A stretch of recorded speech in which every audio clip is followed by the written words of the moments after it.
to the Cinementalists. Noun, plural. Definition, those whose love for movies runs so deep, they can't help but do a podcast about them. Hosted by Colton Robertson and Joseph George.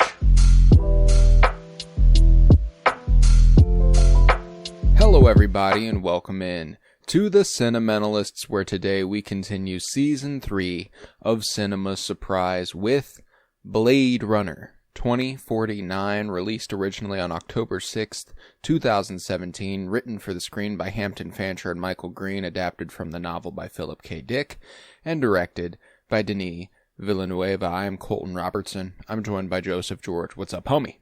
Oh, what up, what up? Always a pleasure to be here. Oh, and it's always a pleasure to have you. The spirit of Cinema Surprise is the alternating choices between you and I, and you chose Blade Runner 2049. How are you feeling on the other side of your viewing? Well, I thought this was going to be like a new, not necessarily Joe Core movie, but like a up there with my favorite sci-fis, and I thought it'd be like, you know, I didn't really like Blade Runner, the original one, or like it was cool, it looked great, the music was awesome, Harrison Ford, loved that guy, so everything, you know, great, but never could attach to it. So you're saying you feel the exact same way as you did after the original Blade Runner? Yes, I might actually say that I got a little bit more attached here, I think, and I think it's so just... too. Purely because you have all of the history of Harrison Ford, like you have it to play off of. So I think like it just there's more, but man, it's definitely not like the Matrix, Interstellar, Alien. It does not enter that realm of sci-fi canon exactly. for you. Yeah, I was excited by the choice of Blade Runner 2049, and the reason is that prior to this, I'd only seen Blade Runner once, and I'd only seen Blade Runner 2049 once, and I'd felt exceedingly neutral on both the first time around. Now I hadn't watched Blade Runner in 5 years, you know, like it'd been a long time, because we did it for the podcast a long time ago.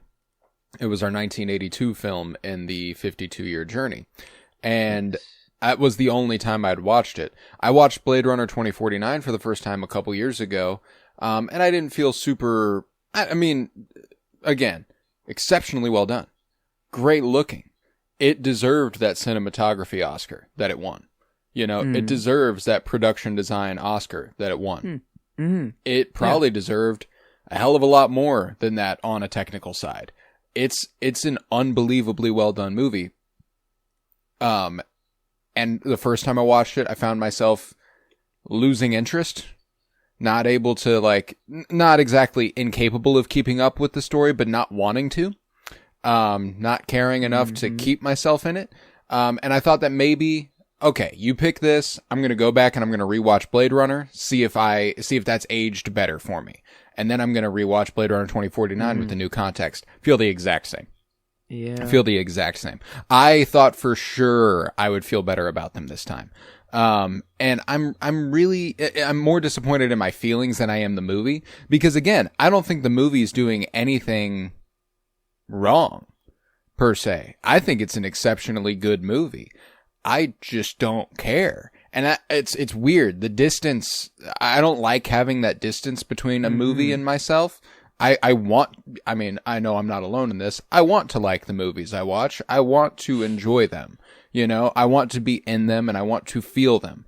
And for some reason, the Blade Runner movies just hold me at an arm's length. And I have like almost identical critiques and identical enjoyments for both movies. Like it's a strange franchise that I should love more. I don't know why I don't love it more. And I just don't care. Yeah.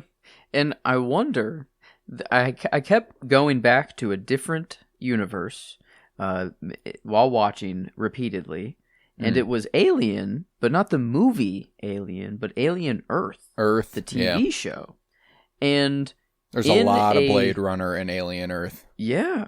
I think they do it better in Alien Earth. They do, like, Alien is considered mainly with the xenomorphs, but now they're telling like a side consciousness and who are we and what Ever is since life. Prometheus and Covenant and all that. And so it kind of was like a on the side, but Blade Runner has always been from the start consciousness, what are we, like that's been the crux of it all from the jump. But I feel like in the Alien universe, it's just I care about those robots, or like I don't view them as robots in that show. But here it's like, not that I'm viewing Ryan Gosling or Joe, of course. Yeah. God damn it. Like, of course it's, that's why, like, I know I haven't seen this movie. If I would have, like, I would have known that. Right. So, like, that, once I heard Joe, I'm like, oh, wow, I truly haven't seen this movie. That's crazy. But I wondered, until that point, I'm like, did I just forget that I watched the movie? Because right. Yeah, I fell asleep. Like an hour in, I thought I was gonna watch this movie and the Lanterns episode. No, I couldn't even get through the movie. It's not a good sign. So a movie that recently I feel very similarly about, is The Odyssey. I know I brought that up. Recently. I think I brought it up last week. Sorry about that. Exceptionally well done. Beautiful to look at. Incredible scale. That movie will probably win all sorts of Oscars. And for reference, just from an outside perspective, how would you say I felt about The Odyssey as someone who hasn't seen it and has heard me talk about it?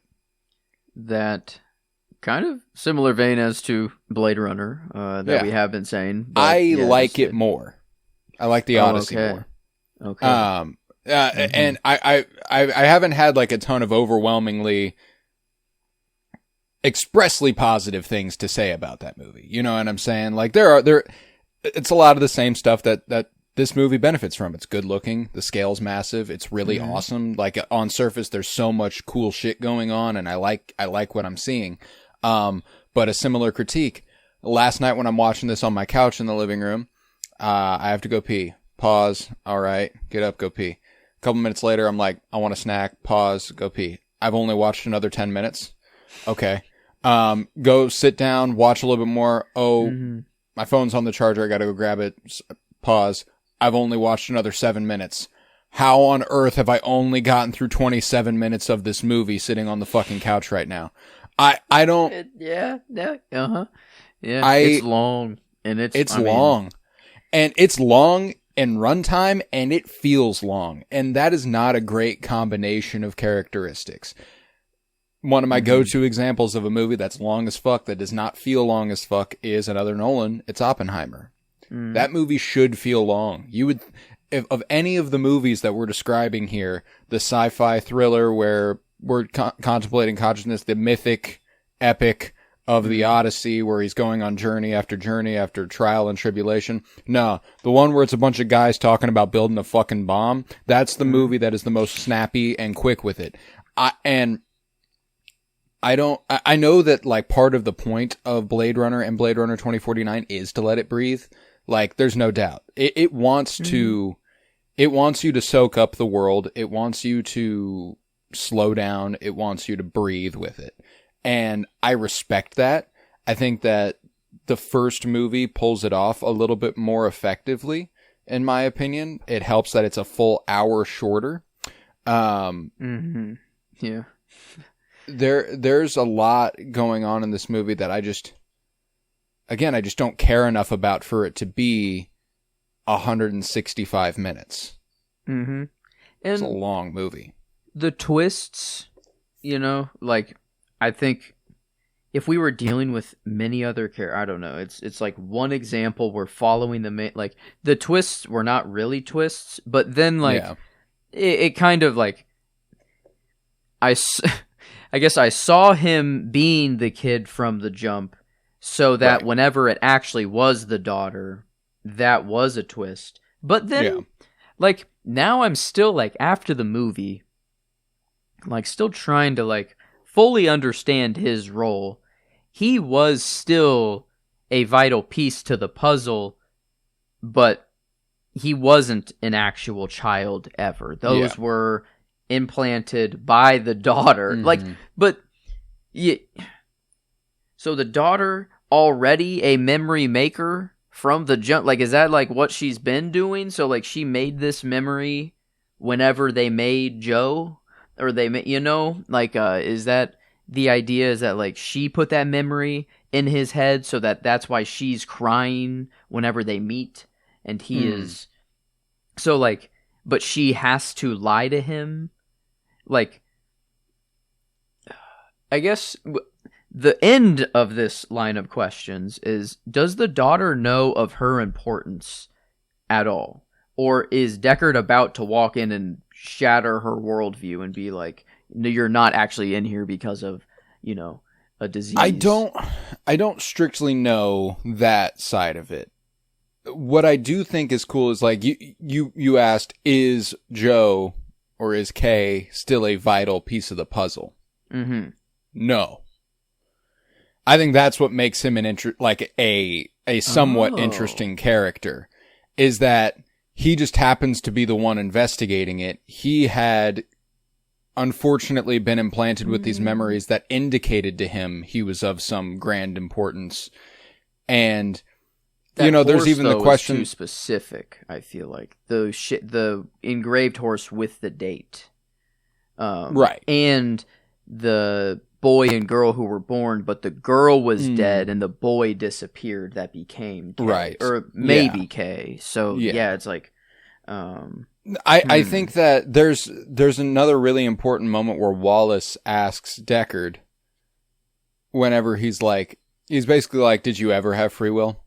You know, like, did you ever think for a second that maybe it was because, like, you were supposed to fall in love with Rachel? You were supposed to have that kid? You know, like, so in that vein, maybe it is sort of a Kay was always supposed to lead Deckard here, and there is, like, this was the daughter's way of getting her father back to her, you know? Okay. Maybe? So you read that.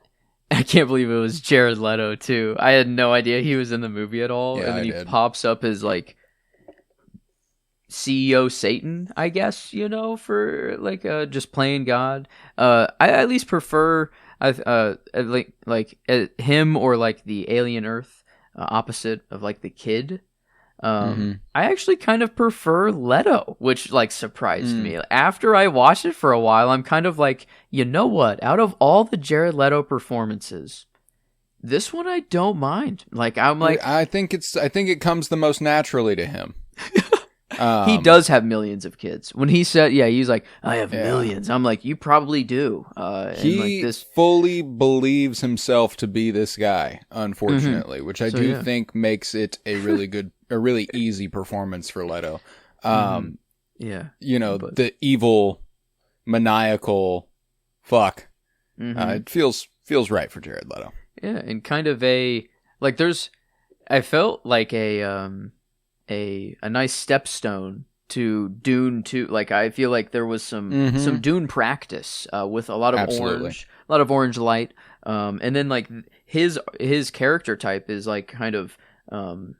Harkonnen. Thank you. Like kind of very different looks to them, but kind of played similar. Like, I loved him actually, like coming out of the dark, or like real slow, and like the room he was in, like the set design and like how it looked. Like, I mean, it's so good, but then like we've started very negatively, or but like, and that is how I leave the movie, and it's crazy to me because of how good everything looks. Like that building they're in, the water reflecting off of the walls, the lamp or like the chandelier that's just like rotating for whatever reason. Thank you, Denis, or whoever designed that. Not to just. Let's just make the light spin so we can have all the waves and stuff ripple even more, and then like slowly it's like on Deckard's face, and like it's really dark. I don't know. So like it looks phenomenal, but I don't know, the story felt like a bit underwhelming at the end. Like, it was like, did they really solve anything? like the I really like, I don't know. It doesn't feel like, it feels like we're kind of back at square one, that like the reason they took so much protection to hide her in the first place is so that she wouldn't be found and hunted. But like, is truly everyone that was looking for them gone, and like every trace of them like completely gone, and it doesn't feel like they're really safe. And it felt like the point of it all was to like start the revolution, or like to, you know, let all the other replicants be like, oh no, we can make our own kid, we're our own masters. But it seems that it's kind of like the reason Joe dies there at the end is just so that Deckard can be with his daughter and like safe. But it feels that like the very next moment is war, or like and maybe it's ambiguous, so we don't know if they go to war, we don't know if whatever, but it felt like there was going to be more after, just like, oh, go say hey to your daughter. And I liked that we didn't even get a conversation. I do like that it was just purely the hand on the wall. But I don't know. It's such an interesting note to end the movie on. Mostly because I don't care about Deckard. You know what I'm saying? Like, and this is I don't think this is a movie problem. The reason the ending doesn't like really just cinch it for me is because I don't give a fuck about Deckard. I don't care about him. I watched the first movie prior to this. I don't love him in that. I think it's a really weird protagonist. It's hard for me to wrap my mind around him being like a good guy. You know what I'm saying? And this movie, I think, tries to frame him as this like almost like folk hero sort of guy. Yeah. And I don't care about him. So whenever it like gets to that is the most meaningful moment that has ever made me care about Deckard. Yeah. But if more of Deckard's storyline was him actively, I don't know. I don't know what it feels very, very legacy sequel-y. I think I think story-wise, it's retreading old ground, just in the opposite direction, where we've got a replicant who's like, oh wait, I might actually be human. Oh fuck. Hold on. Instead of a human who's like, oh wait, I might be a replicant. You know, like the priorities have shifted. I want to care about the Joy and Kay storyline. I don't. The most interesting character in this movie is Sapper, Dave Bautista. I was just about to say that I care about Sapper more than Deckard, and it's like than any of them. That is the most crazy? Interesting character in the movie, and I love that his lines are what stick with Kay the whole time. You know, because they should. You know, you've never seen a miracle. You know, This is the role that gives me, like, it's a fucking 5 to 10 minute role, and it's the role that makes me think Bautista can do anything. It's him, it's this, and oh, fuck me. I just had another example in my head. It just completely escaped me. Knives Out. Spur of the moment. Not Knock at the Cabin. Knock at the Cabin. The M. Night Shyamalan movie. So fucking good in it. But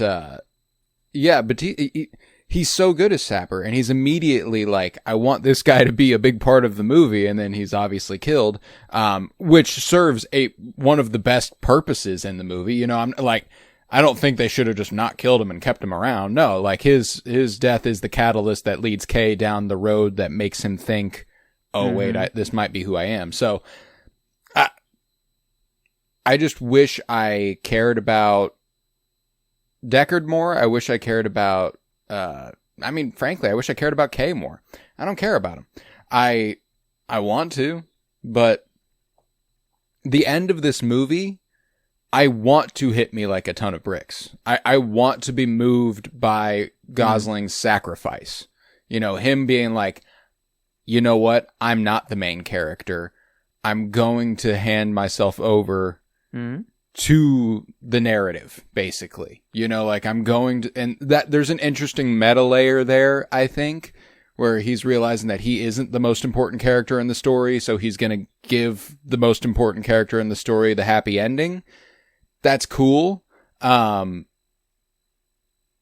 I don't care. I don't care. And I hate to keep saying that. It sounds so mean. Because it's not that I actively dislike this movie. Far from it. I don't dislike the movie. I just don't actively like the movie either. I'm in this middle ground where I don't care. And that's such a weird way to feel about a movie that's so exceptionally well done. And I think that might be what like annoys me more than anything about it, which might be the right word. It doesn't make me angry. It doesn't, it's not like, I'm sad. No, it annoys the shit out of me that I don't like this movie. I feel like I should like this movie, and I can't tell you honestly that I enjoy it. I don't know.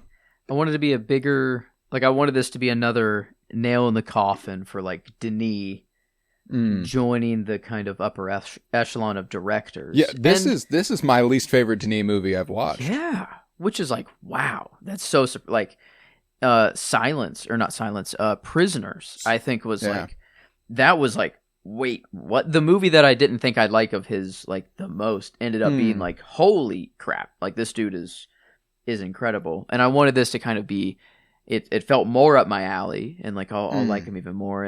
And he has his like crew, Batista, or like the like David Dastmalchian's back. True. Yeah. And so it's nice to like see that. It's nice to see the craft. But I was thinking in Steven Spielberg and Kubrick's AI, wasn't the bot Joe, the sex bot, wasn't he also named Joe? Like his final like I care about him so much more than the main character of this movie. And that's that's crazy that it's it would have been nice to maybe have like Batista, like he does still die at the beginning of the movie, and instead of just hearing his voice, like maybe we get flashbacks eventually of like them setting all of this up. Like I think that like they're basically setting up like this is like a biblical story they're setting up here. Like in 2,000 years from now, this is their Jesus. I don't know. Like this is right. It's incredible. And then we don't like we get like the speakings of it, or it's just exposition that we get it in. But like then you would need a de-age like Harrison Ford maybe, and I'd rather not. But I'm interested enough by the movie that it makes me think I would like it more watching it again immediately after finishing it. The issue is that I have so little interest in doing that. Like I wish I had it in me to go, I've got another 2 hours and 45 minutes in me to get through this again. Because I do think that it might hit harder with the full context having just sat with me. Because, like I said, it'd been a few years. I found it unremarkable then. I didn't remember much of it. You know what I'm saying? Like, so I remembered that he wasn't the one. I remembered that the daughter was. But I didn't remember how we got there. I didn't remember that Sapper was, like, originally somebody, like, the wars were fought over this. And, like, it's... I don't know what I don't like about the movie. And that's another thing that really annoys me, is that I'm just not interested. And it's not a fun way to feel. It's not and also like I said, and like you said off mic, I love Harrison Ford. I love Ryan Gosling. I love Denis Villeneuve. I love Ana de Armas. I love Dave Bautista. I love Robin Wright. I love Roger Deakins, who shot the movie. There's so many aspects of this movie that I enjoy from a creative perspective.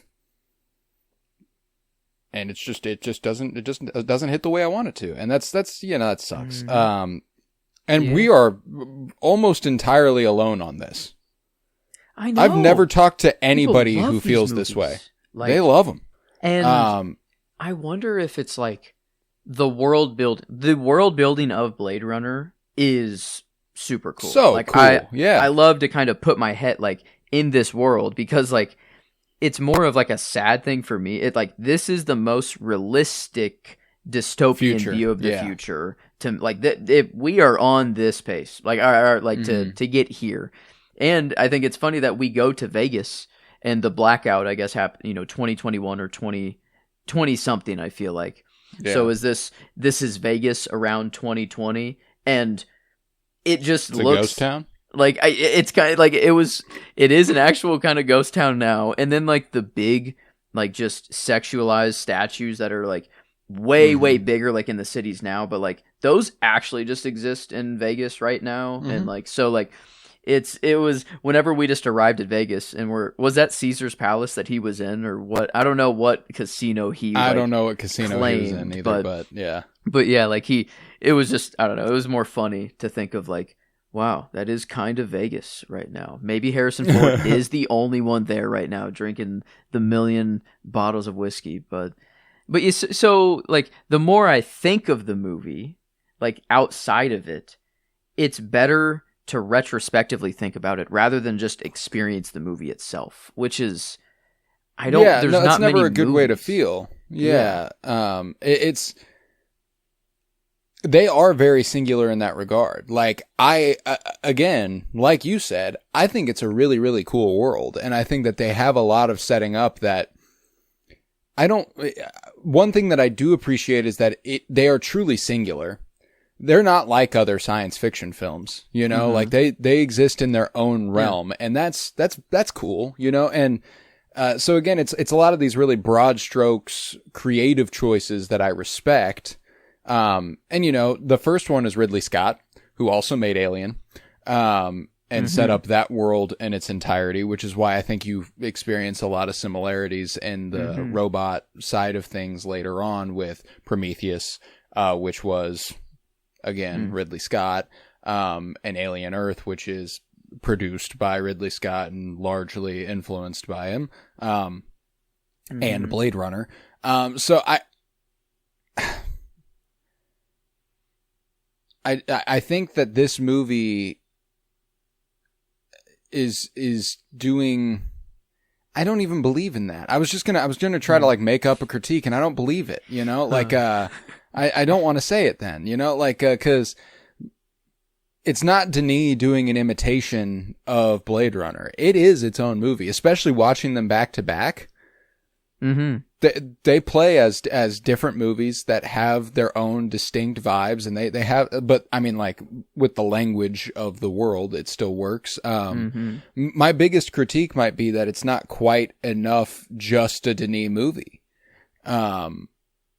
There's a little too much of the Denis hates dialogue, and there are massive swaths of this movie where nobody's talking. Don't get me wrong. Like it's not exactly like here's exposition after exposition, no, not at all. But there are those moments whenever you watch Kay think back through his experiences and you hear what he's thinking, you hear the voices and you hear, okay, these are the lines from earlier that are important right now. And that's a trope that I'm only sometimes works for me. And this, it's not that it expressly doesn't here, but that's something that I know that like was probably a studio mandated choice, because I know Denis Villeneuve as a filmmaker doesn't love doing stuff like that, where it's like, let's go ahead and hand this to the audience so they know exactly what they're supposed to be remembering right now. Yeah. And I wonder, how much, I guess the story, it's still kind of ambiguous to whether like Deckard is still human or replicant. And like Do you remember if we watched the director's, or like Ridley Scott's final cut or the theatrical whenever we did it back for the podcast for the original Blade Runner? Because I don't remember what we covered. I know that I watched the final cut. Just now. Okay. Because whatever we covered, I guess I don't remember what ending I saw, but one is just very ambiguous, and it's just like a sunset ending. Like they're kind of leaving off into the sunset. But the final cut, I at least read that it gives much more of a hint that Deckard is a replicant and that he isn't human. But it's still ambiguous. It's not like for sure.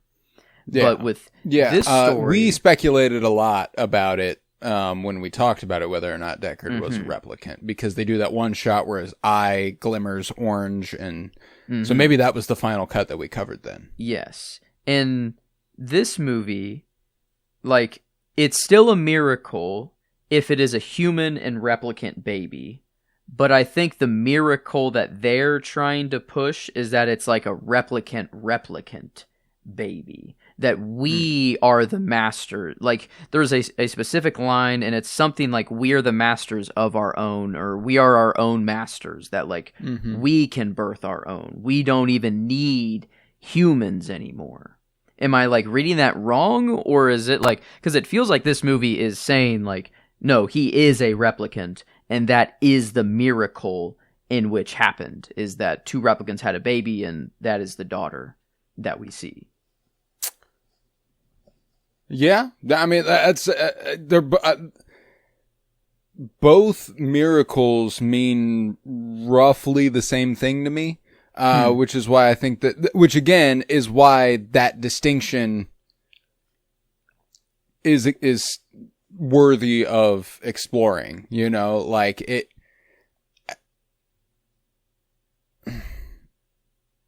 I don't know, and the thing that sucks is I don't care to.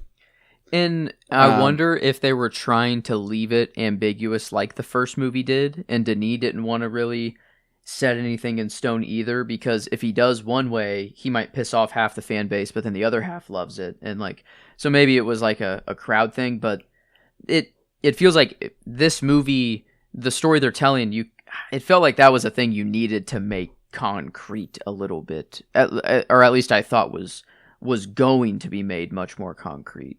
But yeah, so it's just, I don't want to keep saying that, like, I don't care about it, but like, I know that's not good podcasting. Unfortunately, like that, it's not good discussion points to be like, yeah, I don't care, but I don't, and I wish I did. That's my biggest issue, is that I wish I cared. Maybe positive talk time. Maybe we do just say things that we did really, really enjoy, other than just in general. Ryan Gosling's really good. Yeah. Ryan Gosling is really good. I like. We've gotten used to him as Nice Guys, as Barbie, as Project Hail Mary, as that brand. And I brought this up a couple weeks ago on the Nice Guys episode. This is the only movie I can really point to post La La Land, and I haven't seen First Man, which is also Damien Chazelle, where he's playing Neil Armstrong.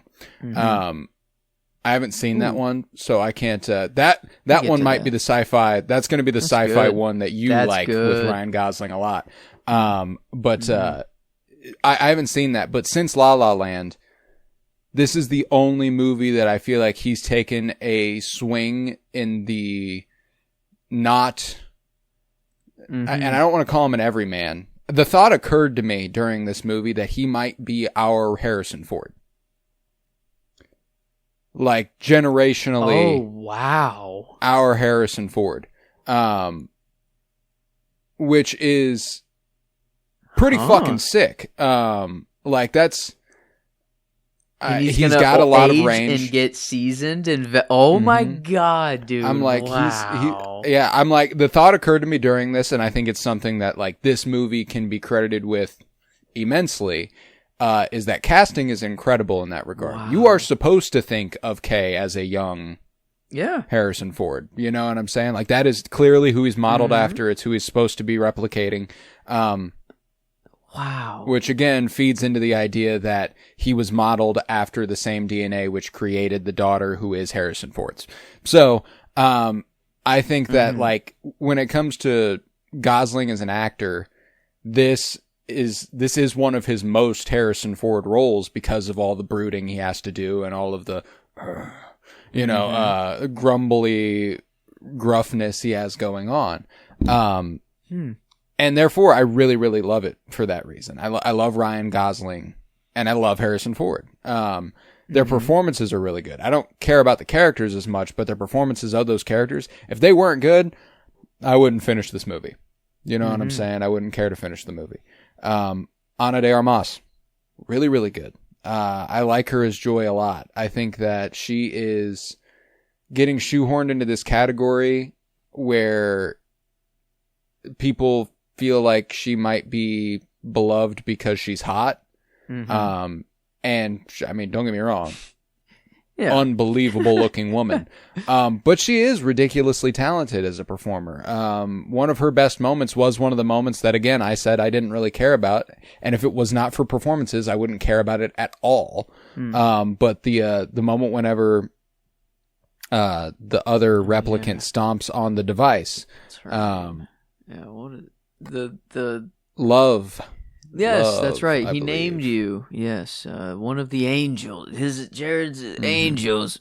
Yeah, or Wallace. Yeah, that's right. But man, yeah, that was right whenever she was like, "Oh no, delete me, put me on that stick." I'm like, "Well, you're dying." I was like, "Well, that the moments that they shared, like the like." I want you to feel me, or like I want their sex scene, and is this? It felt cuckish, but like, is this? Is there a cuck in this situation at all, or is it actually? So I think this is one of those. I'm gonna need you to suspend your disbelief for me. This is effectively the only way Joy and Kay can have sex. You know what I'm saying? Yeah. And they did some really, really cool visual effects during that scene. I love the kind of fading between Ana de Armas and Mackenzie Davis's face and like them not realizing how similar they kind of do look, and then being like looking at them and not being able to tell who you're seeing, and it kind of being both of them. Very, very cool. Very effective. So again, tons of really cool stuff. Again, there's cool shit going on. I'm not trying to say that there isn't. I think it just leaves a lot to be desired for me. And but I don't know what I desire. I don't know what I want.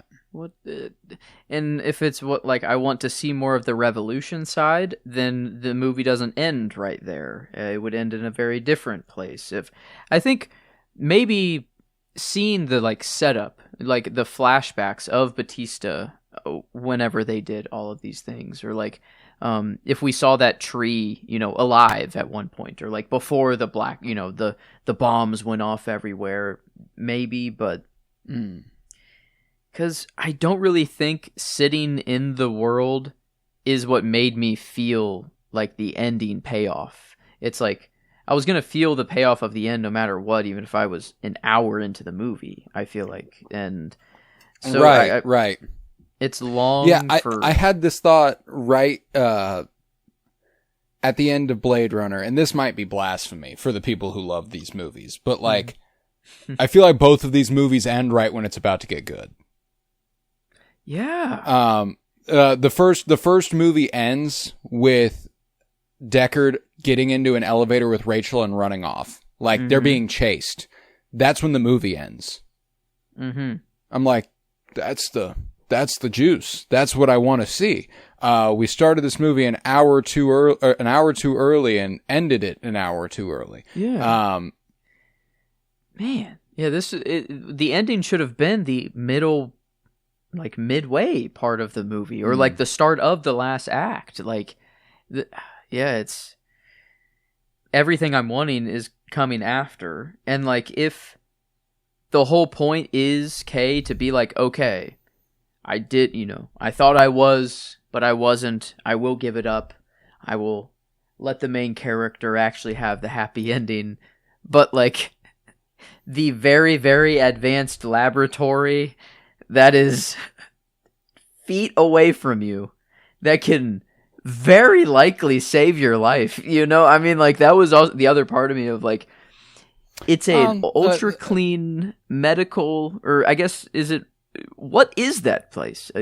Or maybe it's only a memory factory and they can't You save could it, ask that about every single building in this movie. I love, again, vibes on 10.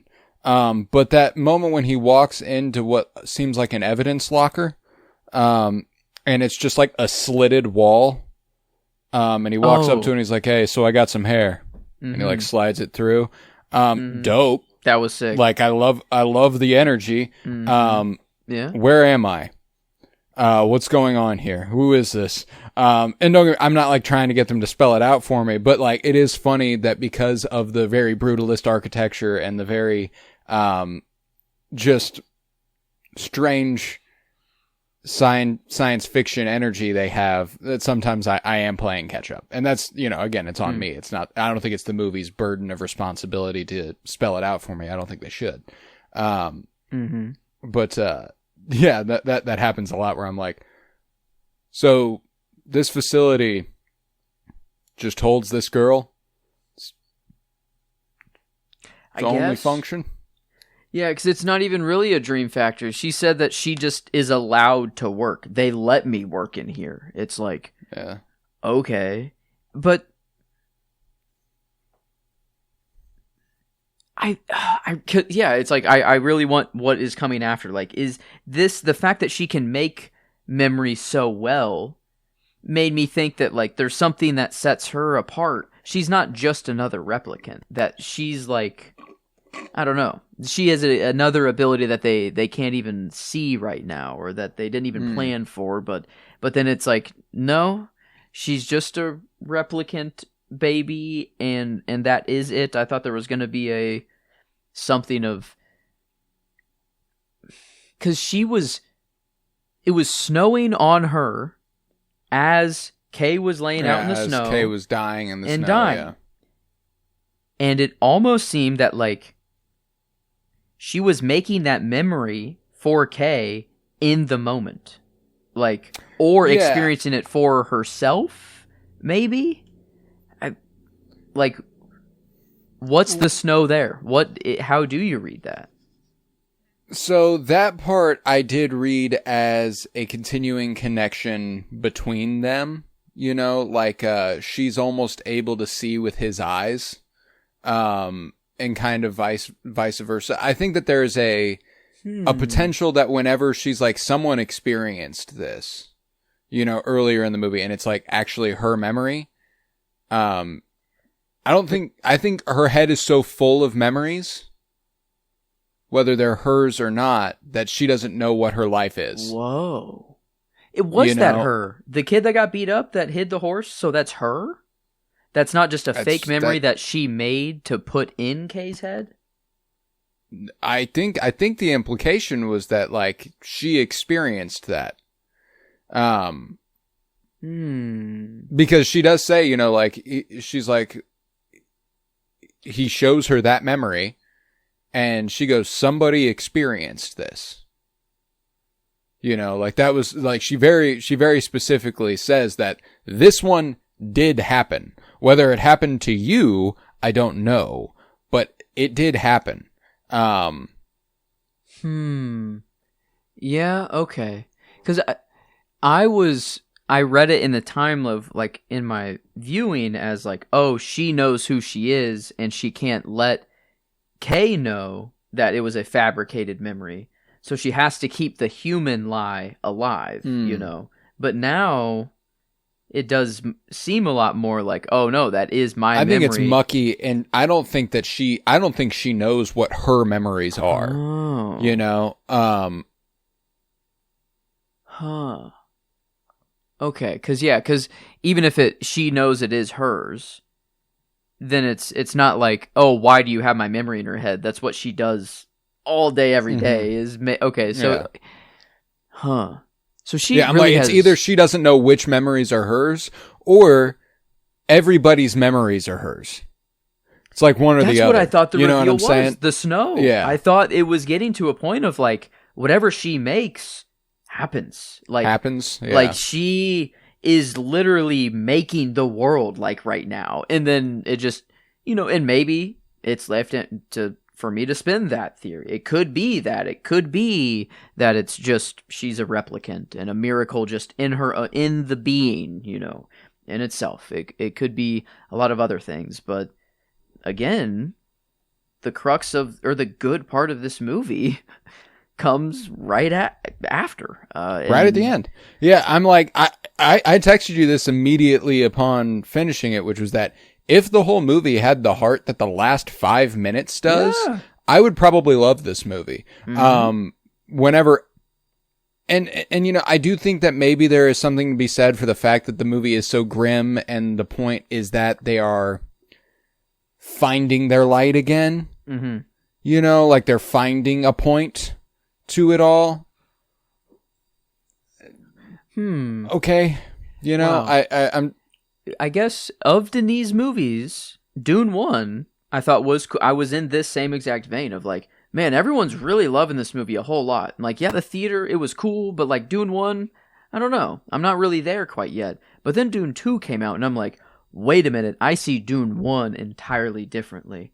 It'd be like, if he makes another Blade Runner movie, and it is just the right after, and we get what we're wanting, then you care about Joe, because it's like the Rogue One of Star. Like, if the next movie is made, this would be like the Rogue One of the Blade Runner kind of world, and then it makes K become a Cassian, and then I do care more. It's like a weird, when Rogue One came out, I didn't really care, but then I fell in love with Cassian, and then now Rogue One's awesome, or way better than it was. So yeah, it's backwards though. I shouldn't have to bank on another movie to make this one better, but that might be the solution, is just give me the good part, and then I'll view this as the middle ground kind of Rogue One movie. I mean, and that's the thing, is that if they made another movie, I'd assume, right? There's no Blade Runner plans at all. I mean, I'm assuming after Dune 3, he can kind of just do what he wants. But yeah, I don't know if that is on. I mean, that is really weird. It goes Blade Runner 2049, then Dune 1, Dune 2, Dune 3, and then maybe he does return. I don't know, but there is I guess 3 others. Yeah, Dune Part 3 will come out. Rendezvous with Rama, Nuclear War, and Bond. Yeah, it's like he's got the... Bond? Yeah, he's the director of the next Bond movie. That's right. I do remember that. Okay. So, okay. Yeah, he's got other plans. And I don't really think I would like to see what happens right after this, but then again, it's like... something needs to change with the Blade Runner movies, at least for me. I'm like, and I don't. Maybe they're just not for me. Maybe not everything is for everybody, and that's true. Fine. I'm just one thing is that. So this is extremely funny. I am very, very glad we feel similarly about these movies, because I haven't met somebody who feels the same way about the Blade Runner movies that I do. Everyone that I talk to really, really fucking likes the Blade Runner movies, if they've seen the Blade Runner movies. And it's not that I don't like them, it's just that I don't care. Which they would prefer that I didn't like them. You know what I'm saying? They're like, give me a reason why, I don't know. I don't know why it's not connecting. It just isn't connecting. Sorry. So this goes back to the night you came over and watched House of the Dragon with me. Ren heard us talking to each other, and she told me, she was like, do you know that you guys talk the exact same way? And I was like, doesn't surprise me. We've been doing a podcast together for 5 fucking years. We probably would adapt some, but I think that even I am glad you feel the same way about this movie. I'm not surprised at all that you feel the same way about this movie that I do. Because again, our tastes have kind of amalgamated into a singular blob. That is, we like a lot of the same stuff, and we don't like not liking things. So my version of not liking something is not caring about it. You know what I'm saying? Like there are, and sometimes it's undeniable. Every once in a while, there's just a movie that I'm like, I don't fucking like it. Ghost Rider 2, Spirit of Vengeance. Wow. This came up to me. I was looking at your Letterboxd and your only 5-star distribution. And it got me to think of like, what would happen if you had one movie that was half a star? Yeah. Would it be still 5 mega, and then just would you even see the slit of the half star, or would it be like? I think it would go up to the 10 slots where it's like half star, 1 star, 1.5, 2 star. Like there are splits with that. Because I was like, if you have all 5-star movies, you should have just one half-star movie, and I'll do it. Ghost Rider, be Spirit of Vengeance. Yeah. But then like say that like that it's not even worth the half-star, that it's just so that it's the only one that is the lowest, kind of on the thing. But I was just more curious of like the height difference between 5 and the low one. Oh, like what would the... Because you have like 300, or your 5 stars, you have like 3, or I don't know the exact number, but like is already so much. But then the 1, would it be basically you still don't even see it is only the 5 and you don't even see it at all? But it's like a fucking Easter egg. People are like, oh wait, you have to drag your finger to even see it. It's like, what's the 1? That's Ghost a great idea. Rider, I might actually do that. I'm actually going to go ahead and do that. That's hilarious. Oh, shit. But, yeah, I mean, I don't have anything else to say about the movie. I want to have more to say about the movie, but I don't. You know what? I will actually throw out one more thing. A casting choice that I really, really love is Frasier, the revolution leader who Mackenzie Davis brings Ryan Gosling before, and she's like, you see all this? She's got the one eye and stuff. That's played by Hiam Abbas. I really, really love her. She's a Palestinian actress who was in a great movie a couple years ago called Gaza Mon Amour. That's what I knew her from, for sure. Wow. And she is exceedingly good in it. Apparently she was in Succession. I had no idea about that. She's done a lot of really, really good stuff, but I saw her and I was like, what do I know her from? What do I know her from? And it was Gaza Mon Amour. And, I really love the choice to make the revolutionary leader a Palestinian actress. In 2017 as well. Yeah. That's okay. Nice, Denis. Nice, Denis. And I was like, Let's see who the casting director for this movie was. It's like, do you need IMDb Pro for this, or will it actually be on this tab? No, it should be in there somewhere. No. Casting, Francine Maisler. Yeah. Okay. Let's see what else she has cast, because The Revenant, 12 Years a Slave, Birdman. So she appears to also be Alejandro Iñárritu's casting director of Succession. So there's a nice little connection to that casting. Yeah. Sinners. I have a Professor Abbas here, spelled exactly the same way. I'm gonna ask him, is there any relation? Because if there is, that's really casting cool. director for Sinners, Mickey 17, Rebel Ridge, Challengers. Okay, casting for Sinners? Francine. Wow. Dune 2, Dune, Babylon, Ferrari, The Bike Riders, Bones and All. Holy shit! This is my favorite casting director.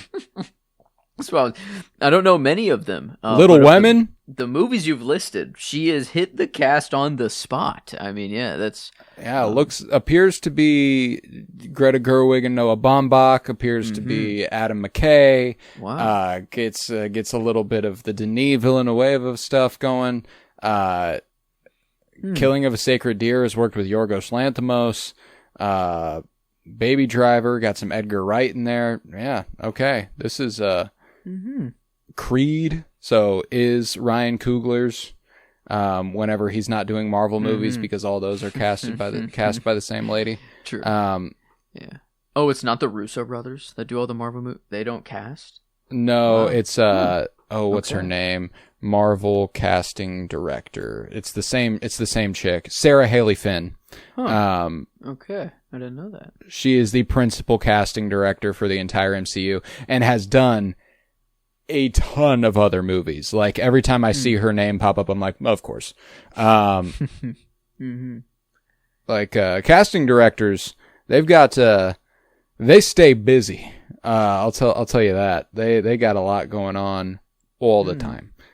Because I'm assuming there's not much work once the production starts. Like there's probably some swaps that need to be made, but like once the movie starts production, I guess you're done. So you just go everything everywhere all at once. Sarah Haley Finn, the entirety of the MCU basically. Wow. Yep. That's crazy to be like Skeleton Crew. Yeah, damn. She is. I wonder how much power they truly have.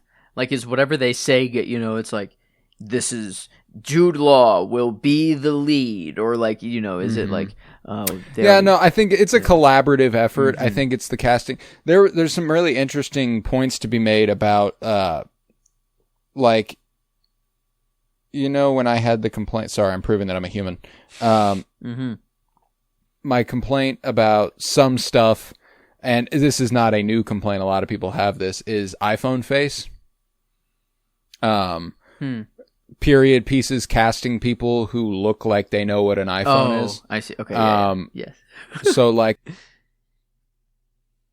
a really glaring example that I don't love recently was The Odyssey. I brought up Tom Holland. The most glaring example to Charlize Theron in The Odyssey. She were in like ancient Greece mythic times, and she's very obvious. She very obviously has face work done, and like that's the job of a casting director. Is to avoid that. Man. Now, don't get me wrong. Like I don't think that Charlize Theron should be devoid of work because she's had work done. Absolutely not. But do I think that The Odyssey was where it makes sense to see her? Yeah. No. That's just one of those things where it's like, are we just casting the big name to get the big name? And when it came to the casting in The Odyssey, the answer is absolutely yes. Someone the only spoiler you gave me for The Odyssey of Travis Scott being, the first word or the first image on screen. Yeah. I got someone, I was like, that's the only spoiler I know. And then they're like, yeah, but Travis Scott is just our bard, or like our modern day bard. And like and so if you cast the modern equivalent of a bard that's going from end to end, saying the stories of the land, I guess right now it is Travis Scott. So yeah, but I don't mind that one. That's what's funny is that like Travis Scott's casting, that's fine. I think that it was weirdly fitting, and that's something else for Blade Runner 2049 that I can say very, very confidently is that the casting is incredible. I think that they really, really knocked it out of the park. Every role feels like they're right at home. It's right where everybody needs to be. So that's another thing I quite enjoy about Blade Runner 2049. So that may be the positive. That might be the positive note that I want to end it on. But I'm going to do some plugs. Yes. We're going to rate this movie, and then I will announce what our next cinema surprise is. So right now, all else we are doing is Geek With Me. We're not sure exactly how frequently we're going to be covering Lanterns. We might cover it bi-weekly. We might do it like a halftime heat check thing. But we do intend on covering Lanterns in some capacity. We are going to kind of try to do a little bit more segment-based stuff over there just to kind of keep the TikTok alive, and to keep being on here a little bit more. because this is fun. This is obviously not the time to do it. Uh-huh. I don't know how your engagement has gone, but 2 p.m. Central Time, not ideal live time, it would seem. Even like 10 a.m., I was getting bing, bing, bing, bing, bing, bing, bing, bing, bing, and 10 p.m. I get bing, bing, bing, bing, bing, bing, bing, bing, people coming in and out and in and out. Yeah, here it's a fucking graveyard. But I suppose that makes sense at 2 p.m. on a Tuesday. So geek with me. Follow me on TikTok at Cora Bloom. You'll get all the notifications when I'm going live, all that good stuff. So you'll always know what we're talking about. But yeah, let's rate Blade Runner 2049 on a scale of 1 to 10. Man, we always return. I love how like 7 has just become my floor for good. It just is law that a 7 is when a movie becomes good, and technically it's way above a 7, but I rarely come away. The emotional resonance has to bring it down to earth, dude. And like it does. Like, it's tough for me to come away from a movie feeling like this. I do want to love every movie I watch. Yeah. And I love everyone that's in this. Something is obviously pushing against the grain, and I don't know if that makes it below a 7, though. No, that makes 7. Yeah. It makes 7 the floor for me. It is a good movie. You know, it is a good movie, and because of that, I can't comfortably tell you that it's lower than that. And because of how good it is, 7 feels wrong. You know what I'm saying? Like, it is a good movie. It is super well executed. It's beautiful to look at. The score is really really solid. I love the performances. I think there's a lot to really, really enjoy here. I just don't. Mm-hmm. Yeah.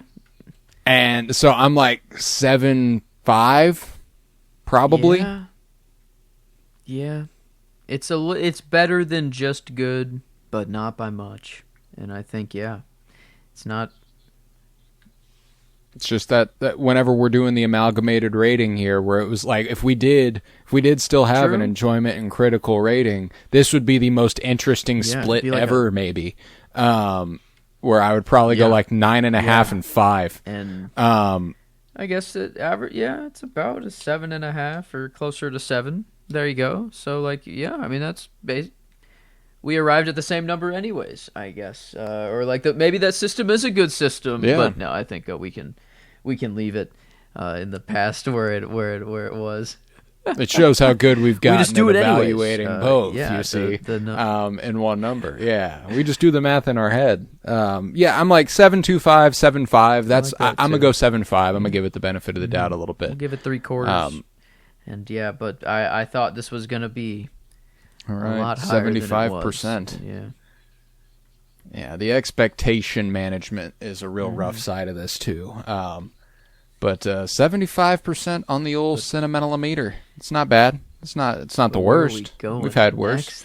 All right. So you've had Dr. Sleep and Blade Runner 2049, and we're trying to create the connective tissue. There's a very glaring connective tissue between those two movies. I'm excited to hear what the third is in order for me to know whether or not I have got it.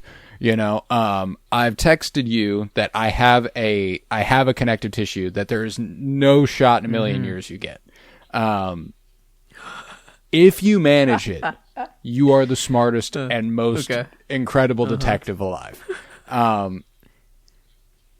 So my first movie was The Straight Story. The movie we're going to be covering next week is inspired by the fact that we're both really, really high on these performers right now. I'm going with a 2026 film, which doesn't happen. I'm going with a brand new movie. I'm going with The Drama. Robert Pattinson and Zendaya. I do. I have it ready to go. I got this one in preparation of getting a bunch of movies, but I just haven't pulled trigger on it yet. Okay. Yeah. It's a really interesting one. I saw it in theaters. I haven't watched it since, and I'm excited to revisit. I'd planned on revisiting it soon anyway because it just hit HBO. And so I was like, yeah, I found a theme. It fit the theme. I'm going with it. So the drama is where we are going for my next movie next Friday here on the Cinementalists. Yeah, I would like it'd be fun to like throw a guess at the end of each week to like, you know, be so wildly off and then go. It's like, yeah. I mean, yeah, my guess for yours is legacy sequels, but like that's so obvious that I don't feel like it's right. Idea all along, but my. Well, if it was, it'll be really obvious. The only thought I'm having for yours is movies that start with the word "the," and I don't. I mean, that's all I had. I mean, it is true for the two you've listed, but I will tell you what my one was prior to pivoting. It was going to be a title-based thing, which was the adjective noun. The Straight Story. Wow. The Big Lebowski. Huh. Okay. The this that, something like that was going to be my structure. And then I found one that I was like, you would have gotten that for sure by the third or fourth, I think. Especially since you're already here with the movies that start with the at week 2. Like you would have caught on to that very quick, which isn't a problem. There would have been a lot of good movies, and I do kind of the spirit of this is kind of to figure it out, which is why I feel a little guilty about what I'm doing, but I think it's fun. It's fun. But yeah, that was going to be my theme, and then I pivoted to this.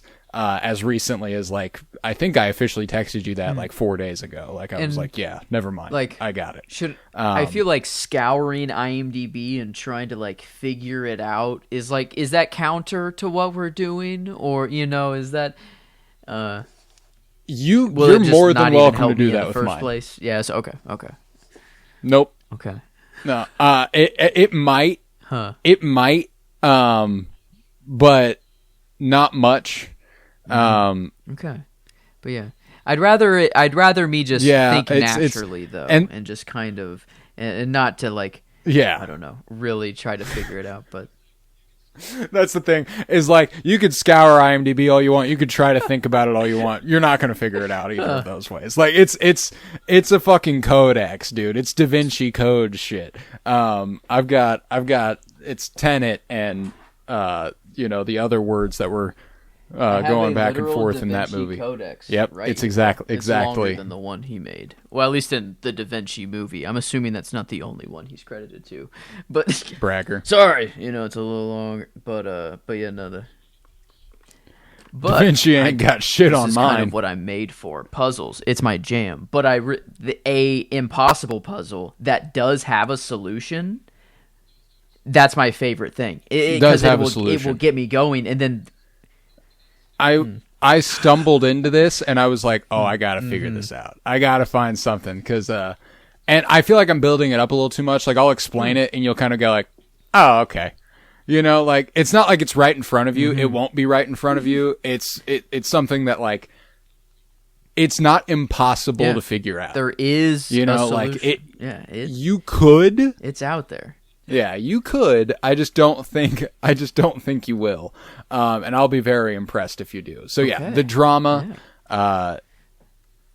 next week. Nice. I'm very, very excited. But I think we'll actually be back on TikTok Live maybe tomorrow for that. So I'll have to watch that tonight. But yeah. Well then I think we can conclude this episode of the Cinementalists. Thank you very much for joining us here in the TikTok Live. Thank you for boosting it here at the end, Sin. I really appreciate that. I was Colton Robertson. I was joined by Joseph George. Thank you very much, homie. Oh, and it's always a pleasure to have you. Come on back next week for the drama, and remember, fuck ice.